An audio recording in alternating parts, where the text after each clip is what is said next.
Muy buenas amigos, hoy vamos a hablar de la postura oficial de China sobre la situación de Ucrania y hasta qué punto se corresponde con lo que están haciendo el gobierno y las empresas. Y para eso, ayer y hoy hemos venido a este pueblo de las afueras de Changsha que hemos elegido prácticamente al azar. Conocemos la zona, pero en este sitio no habíamos estado nunca y cuando lo vimos ayer dijimos, venga, aquí, mirad, aquí hay unas vacas que están todo a gusto bajo el sol. No son tan diferentes a las de los Pirineos. Bueno, son más bien terneros, dos de ellos macho. ¿Los toreamos, Lele? Tengo miedo.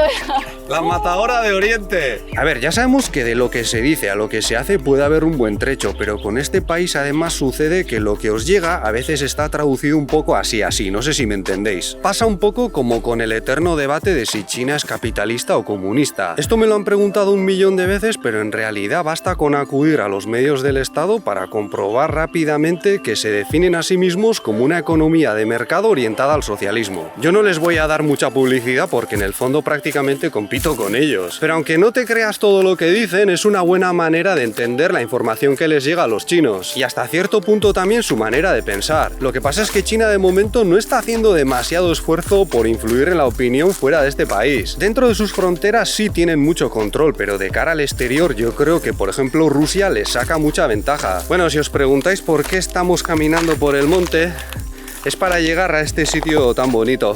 Bueno, a mí me parece bonito por lo menos. Es un bosquecillo de bambú bastante joven y en medio tiene esta casita de adobe derruida. Aquí ya no se explota la tierra como antes y hay cada vez más bosque, pero al mismo tiempo no paran de construir casas rurales para los turistas. Entonces, ¿cuál es la postura oficial de China sobre Ucrania? Pues está bien clara en 5 puntos expuestos por Wang Yi, ministro de Relaciones Exteriores, el día 25 de febrero. Además, estos puntos fueron presentados en una reunión con altos cargos de Francia, Reino Unido y la Unión Europea. El primer punto habla de respetar y salvaguardar la soberanía y la integridad territorial de los países de acuerdo con la Carta de las Naciones Unidas, incluyendo expresamente a Ucrania. Desde el punto de vista dominante en Occidente, hasta aquí todo en orden, porque en principio entendemos que China no aprueba la invasión ni tampoco el reconocimiento de las repúblicas de Donetsk y Lugansk por parte de Rusia. Pero luego viene el segundo punto, que señala lo que desde la perspectiva de los chinos ha causado la reacción de Rusia, porque China aboga por un concepto de seguridad común, integral, cooperativo y sostenible. ¿Y qué quiere decir eso? Pues tranquilos que también lo explica. Significa que la seguridad de un país no puede garantizarse a costa de la de otros y que la seguridad de una región no puede establecerse reforzando o ampliando bloques militares. O sea, deben respetarse las preocupaciones de seguridad razonables de todos los países. Y por si no quedaba claro, se mencionan sin ningún rodeo las 5 oleadas de expansión de la OTAN hacia el este presionando a Rusia. O sea, ¿eso significa que China justifica la invasión de Ucrania por parte de Rusia? Pues no, porque en el tercer punto dicen claramente que han estado siguiendo la evolución de los hechos y que la situación actual es algo que no desean, añadiendo que es absolutamente imperativo que las partes implicadas se moderen para evitar su deterioro o descontrol. También insisten en proteger a la población y evitar crisis humanitarias a gran escala. No olvidemos que esa inestabilidad no beneficia para nada a la fábrica del mundo. En cuarto lugar, China apoya y anima a la diplomacia para buscar una solución pacífica y da la bienvenida a las conversaciones y negociaciones directas entre Rusia y Ucrania lo antes posible. Oye, estas gallinas también tienen algo que declarar, algo les pasa.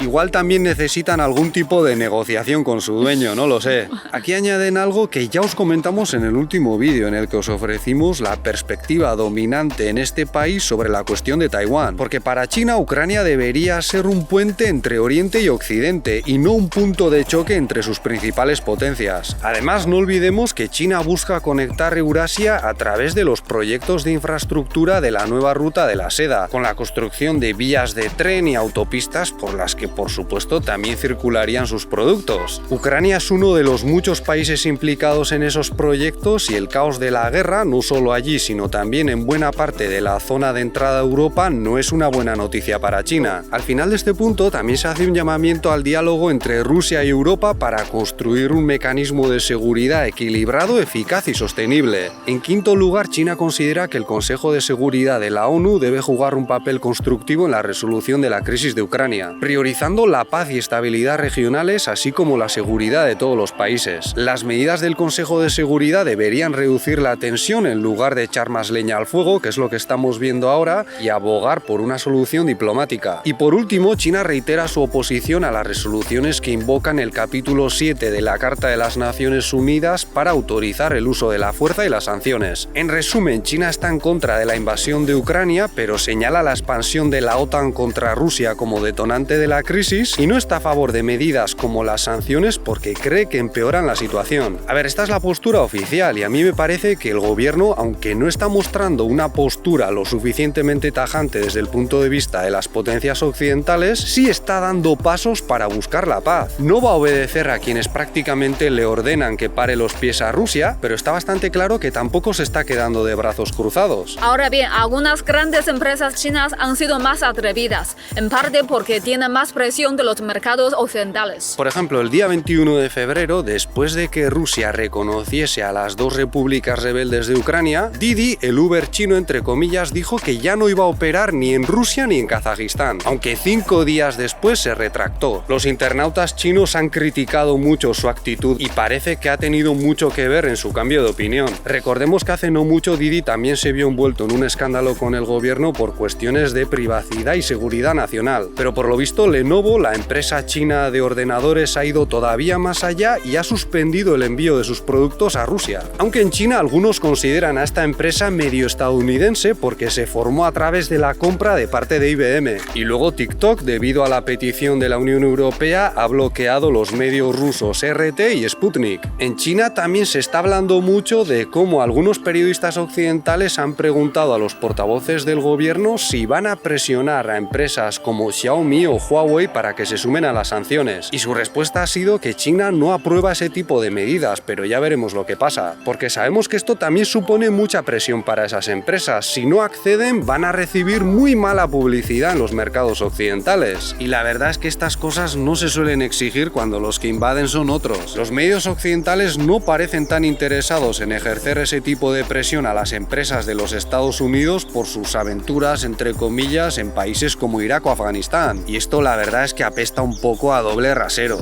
Si nos vamos a poner serios con las invasiones, pongámonos con todas por igual, no solo con aquellas que molestan a nuestras potencias. Otra gran empresa china a la que parece que se está presionando desde Occidente es la fabricante de chips SMIC. Ojo, no la confundamos con su homóloga taiwanesa, que ya está sancionando. En China, toda esta presión puede tener efectos no deseados para Occidente, porque China también es un país castigado con sanciones, y eso, sumado al doble rasero de su aplicación, hace que algunos se pongan del lado de Rusia. Claro, porque saben que China también es considerada una amenaza por los Estados Unidos y, por ejemplo, aunque seguramente no ha tenido un impacto económico demasiado grande, algunas tiendas que importan productos de Rusia lo han vendido todo en cuestión de pocos días. No hay que olvidar que desde el comienzo de la llamada guerra comercial de Trump, a las empresas chinas les han hecho alguna que otra jugada cuestionable. O sea, los chinos saben muy bien lo que supone que desde fuera intenten frenar su desarrollo económico, y si las potencias occidentales se pasan con este juego, los consumidores chinos podrían reaccionar de manera bastante más palpable. Algunos piensan que estas reacciones por parte de los ciudadanos chinos están guiadas por el gobierno,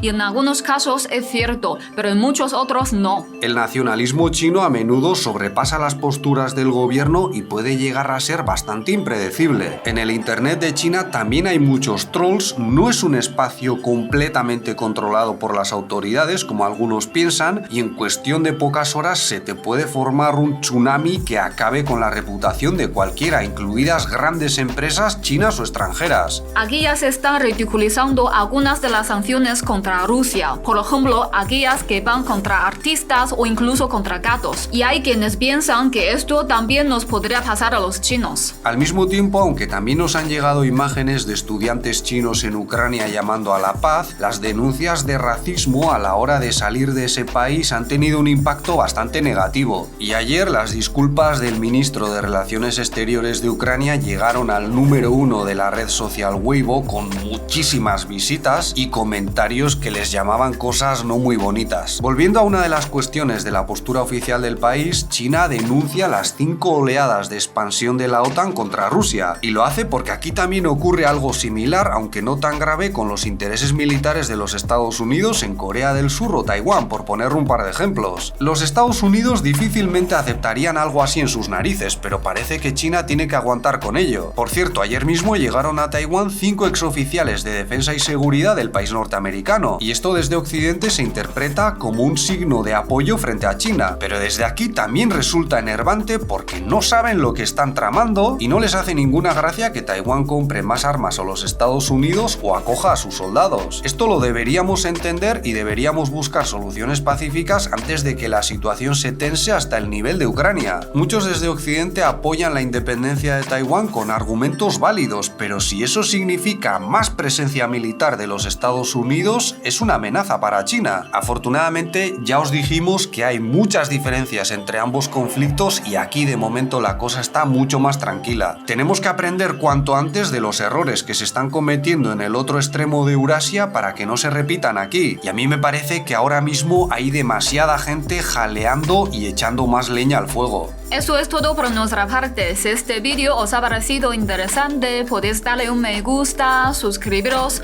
o ayudarnos con Patreon, donde tenéis más contenido como directos y mis clases de mandarín. Muchas gracias por vuestra atención y hasta la próxima. ¡Hasta luego!